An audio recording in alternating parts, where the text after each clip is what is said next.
بسم اللہ الرحمن الرحیم۔ السلام علیکم ویورز، میں آپ کو اپنے یوٹیوب چینل صراط مستقیم میں ویلکم کرتی ہوں۔ آج کی ویڈیو میں آپ کے ساتھ ایک بہت خوبصورت واقعہ شیئر کیا جائے گا۔ یہ واقعہ قرآن مجید کی سورۃ کہف سے لیا گیا ہے۔ آپ سے گزارش ہے کہ ویڈیو کو آخر تک دیکھیں۔ ویڈیو پسند آئے تو لائک کریں، اور اگر آپ اس چینل پر نئے ہیں تو سبسکرائب کریں اور ساتھ میں موجود بیل کے نشان کو پریس کریں تاکہ آئندہ آنے والی ویڈیو کا نوٹیفیکیشن آپ کو مل جائے۔ ہم اور آپ روزانہ 6 سے 8 گھنٹے تو لازمی سوتے ہیں، یا اگر کوئی بہت زیادہ بھی سو لے تو 12 سے 14 گھنٹے۔ لیکن کچھ ایسے بھی لوگ تھے جو 1 نہیں، 2 نہیں بلکہ 3 صدیوں تک سوتے رہے۔ آخر وہ کون لوگ تھے اور اتنے لمبے عرصے تک کیوں سوتے رہے؟ آئیے جانتے ہیں اس ویڈیو میں۔ حضرت عیسیٰ علیہ السلام جب فلسطین میں تبلیغ فرما رہے تھے تو اس وقت فلسطین رومی سلطنت کا حصہ تھا۔ رومی بت پرست تھے، لیکن اس وقت فلسطین میں حکومت ایک مقامی یہودی بادشاہ کے پاس تھی، اور وہ رومن پپٹ تھا۔ حضرت عیسیٰ علیہ السلام کے آسمان پر زندہ اٹھائے جانے کے بعد یہودیوں میں بغاوت شروع ہو گئی، تو رومیوں نے یہودیوں کا قتل عام شروع کر دیا، یہاں تک کہ بہت کم تعداد میں یہودی زندہ رہ گئے۔ رومیوں نے عیسائیوں کو بھی مارا کیونکہ وہ حضرت عیسیٰ علیہ السلام کی پیروی کرتے تھے۔ رومی انہیں زبردستی بت پرست بنانے لگے۔ جب حکومت دقیانوس بادشاہ کے پاس تھی تو اس نے حضرت عیسیٰ علیہ السلام کے پیروکاروں کو بت پرستی کی طرف راغب کیا۔ انہی پیروکاروں میں سے چند نوجوان دقیانوس بادشاہ کے دربار میں لائے گئے۔ یہ نوجوان معزز خاندانوں سے تعلق رکھتے تھے۔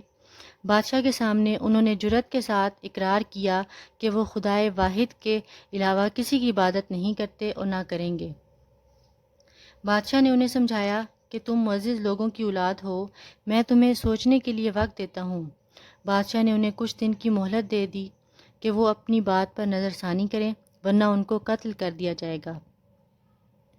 ان نوجوانوں نے دربار سے نکلتے ہوئے یہ فیصلہ کیا کہ ہم اپنی جان بچانے کے لیے یہاں سے نکل کر کسی غار میں جا چھپتے ہیں، اور اسی طرح وہ شہر سے نکل کر کسی غار میں جا چھپے۔ وہاں ان کے ساتھ ایک کتا بھی تھا۔ یہ لوگ غار میں آرام کی غرض سے لیٹے اور سو گئے، اور یوں اللہ نے ان کو 300 سال سے زائد عرصے تک نیند میں رکھا۔ اس دوران اللہ نے انہیں دائیں اور بائیں جانب کروٹیں بھی دلوائیں، اور کتا ایسی حالت میں بیٹھا تھا کہ اسے کوئی بھی دیکھ کے خوف میں مبتلا ہو کر بھاگ جائے۔ اللہ نے ان کی حفاظت فرمائی، اور اس طرح ان کو سوتے ہوئے 300 سال سے زائد کا عرصہ گزر گیا۔ جب اللہ کے حکم سے انہوں نے آنکھ کھولی تو ایک دوسرے سے دریافت کیا کہ ہم کتنی دیر سوئے، تو ایک نے کہا کہ شاید آدھا دن یا شاید 1 دن۔ پھر ان میں سے ایک نے کہا کہ اللہ بہتر جانتا ہے، اس بات کو چھوڑو، بہت بھوک لگی ہے، ہم میں سے ایک جا کے کھانا لے آئے اور معلوم کر کے آئے کہ دقیانوس بادشاہ کے ہمارے بارے میں کیا ارادے ہیں۔ انہوں نے اسے چاندی کا سکہ دے کر رخصت کیا اور کہا کہ احتیاط سے جائے، اسے کوئی دیکھ نہ لے۔ جب وہ نوجوان بازار پہنچا تو حیران رہ گیا یہ دیکھ کر کہ سب کچھ بدل چکا ہے۔ خیر، جب وہ نان بائی کے پاس روٹی لینے پہنچا اور اسے سکہ دیا تو نان بائی نے اسے حیرت سے دیکھا کہ یہ سکہ تمہیں کہاں سے ملا ہے؟ کیا تمہارے ہاتھ کوئی خزانہ لگا ہے؟ یہ تو بہت ہی پرانا سکہ ہے۔ نوجوان یہ سن کر بہت حیران ہوا اور کہا کہ یہ تم کیا کہہ رہے ہو؟ میں اسی دور کا ہوں، اور یہ سکہ بادشاہ وقت دقیانوس کے زمانے کا ہے۔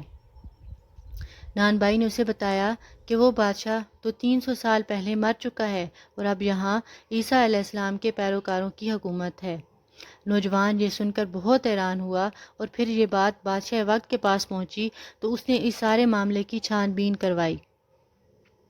اس نوجوان نے غار تک پہنچنے کا سارا واقعہ بادشاہ کو سنایا۔ دقیانوس کے زمانے میں ایک تختی شاہی خزانے میں جمع کروائی گئی تھی جس پر بھاگ جانے والے نوجوانوں کے نام درج تھے۔ اس نے اپنے ساتھیوں کا نام بھی بتایا۔ بادشاہ اور لوگوں نے اس کی بات پر یقین کیا۔ لوگوں کا ایک ہجوم اس نوجوان کے ساتھ اس غار تک پہنچا۔ جب غار کے قریب پہنچے تو غار میں موجود نوجوانوں نے یہی سمجھا کہ ہمارا ساتھی پکڑا گیا ہے، اور اب دقیانوس اور اس کی قوم ہمیں مار ڈالے گی۔ انہوں نے اللہ سے دعا کی اور مدد طلب کی۔ جب لوگ غار میں پہنچے تو ان کے ساتھی نے سارا واقعہ سنایا اور بتایا کہ 300 سال سے زائد وقت گزر چکا ہے، باہر سب کچھ بدل گیا ہے، تو دقیانوس بادشاہ کب کا مر چکا ہے اور اللہ نے ہماری حفاظت فرمائی۔ لوگ ان سے بڑی عقیدت سے ملے، اللہ پاک نے انہیں موت دے دی اور بادشاہ وقت نے ان کی یاد میں ادھر ایک مسجد تعمیر کروا دی۔ یہ لوگ اصحاب کہف تھے، یعنی کہ غار کے لوگ، یہ اللہ کے نیک بندے تھے جو اپنے ایمان کو بچانے میں کامیاب ہو گئے تھے۔ اس واقعے سے ہمیں یہ سبق ملا کہ ہمیں ہر حال میں اپنے ایمان کی حفاظت کرنی چاہیے، اللہ پر توکل رکھنا چاہیے، کیونکہ اللہ ہر چیز پر قدرت رکھتا ہے۔ آپ سے گزارش ہے کہ سورۃ کہف کی تلاوت ہر جمعے کو کریں، کیونکہ یہ سورت پڑھنے والے کو اللہ پاک دجال کے فتنے سے محفوظ رکھے گا۔ اس ویڈیو میں اگر کچھ بیان کرنے میں کسی قسم کی کوتاہی ہو گئی ہو تو اللہ کے حضور معافی کی طلبگار ہوں۔ ویڈیو کو ثواب کی نیت سے شیئر کریں۔